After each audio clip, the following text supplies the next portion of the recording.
Hello everyone, কী অবস্থা সবার? এখন বাজে রাত ১টা ১৬ আর এখন আমরা আসছি নুডলস রান্না করতে। এত রাতে কি আর করার, বর বলছে খিদে পেয়েছে, কিছু খেতে হবে। তো নুডলস ছাড়া তেমন কিছু নাই। আর দেখেন খেলা দেখতেছে আর আমাকে ভিডিও করে দিচ্ছে।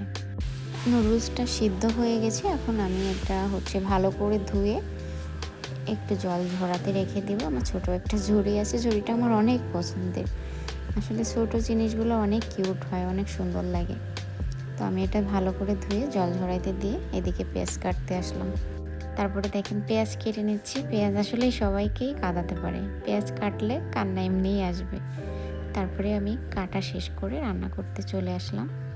নুডলসের তো আর তেমন কোনো নতুন রেসিপি নাই, বা আমি সিম্পলভাবেই রান্না করি।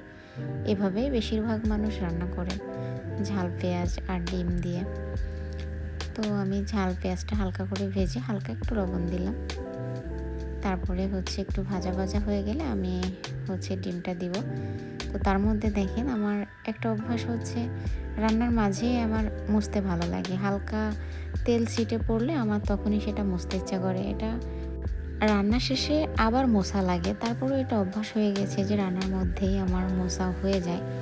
তো তারপরে দেখেন ডিমটা দিয়ে আমি একটু ভেজে নেব পেঁয়াজের সাথে। হালকা ভাজি হয়ে গেলে তারপরে এর ভিতরে আমি নুডলসটা দিয়ে দিব। তো দেখেন নুডলসটা দিয়ে দিলাম। এই নুডলসটাই ভালো লাগে। এই নুডলসটা আমার অনেক পছন্দ হয়, এই কারণে এটাই কিনি। আর এটাই ছিল যেহেতু বাসায়, এটাই রান্না করলাম। তো এই আর কি, আর বেশি কিছু এতে দিব না। হালকা ভাজা হয়ে আসলে তখন মশলাটা দিয়ে দিব। এই যে আমার মশলাটা দেওয়াও কমপ্লিট। এখন রান্না প্রায় শেষ, হালকা একটু ভেজে নিলে হয়ে যাচ্ছে। তো তারপরে রান্না শেষ করে আমরা দুজন খেয়েও নিলাম।